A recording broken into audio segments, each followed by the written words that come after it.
ఈరోజు కూటమి ప్రభుత్వం ముఖ్యమంత్రి చంద్రబాబు నాయుడు గారు రాష్ట్రంలో ఉన్న వైద్య కళాశాలన్నింటినీ పీపీపీ విధానంలో ప్రైవేటు వ్యక్తులకు అప్పచెప్పడానికి కార్యాచరణ పూర్తి చేశారు.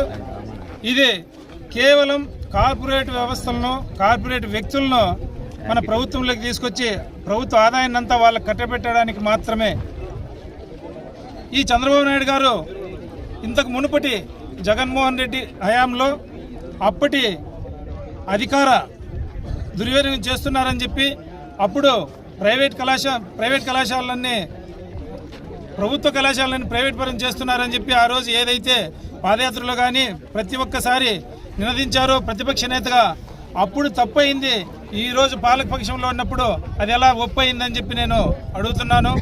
అదేవిధంగా వీళ్ళు బీజేపీ వారి మోచేతి నీళ్లు తాగుతూ వారి కనుసన్నల్లో ఈరోజు అదానిని కూడా మొన్న పిలుచుకోవచ్చి దాదాపు ప్రజాపాలన వదిలేసి వాళ్ళ గెస్ట్ హౌస్లో కూర్చోబెట్టి మాట్లాడి ఏదేది అప్పచెప్పాలని చెప్పి దిశానిర్దేశం చేసుకున్నారో తెలియదు. కానీ బీజేపీ కనుసన్నల్లోనే ఈరోజు కార్పొరేట్ వ్యవస్థలకు ప్రభుత్వ సంస్థలన్నింటినీ ప్రైవేట్ పరం చేయడానికి పూనుకుంటున్న చంద్రబాబు నాయుడు గారు వెంటనే దీన్ని పునరాలోచన చేయాలి. ఈ ప్రభుత్వ మెడికల్ కళాశాలను ప్రైవేట్ వ్యక్తులకు ఇస్తే పేద విద్యార్థులకు కానీ పేద రోగులకు కానీ ఎలాంటి మేలు జరగదు. రాబో రోజుల్లో పేద విద్యార్థులు ఉద్యోగాలు లేక నష్టపోతారు, పేద మెడికల్ సీట్లు లేక నష్టపోతారు, అదేవిధంగా పేద ప్రజలు వైద్యం లేక నష్టపోతారు. ఈ విధానాన్ని చంద్రబాబు నాయుడు గారు వెంటనే నిలిపేయాలి.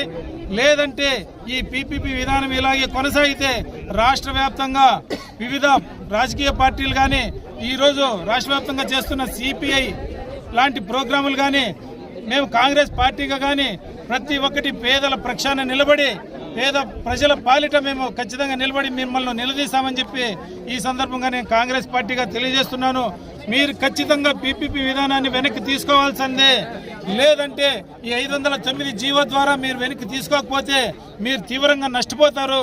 ప్రజలు కూడా తీవ్రంగా నష్టపోయే పరిస్థితి ఉంది కాబట్టి ప్రజలు అర్థం చేసుకుంటారు.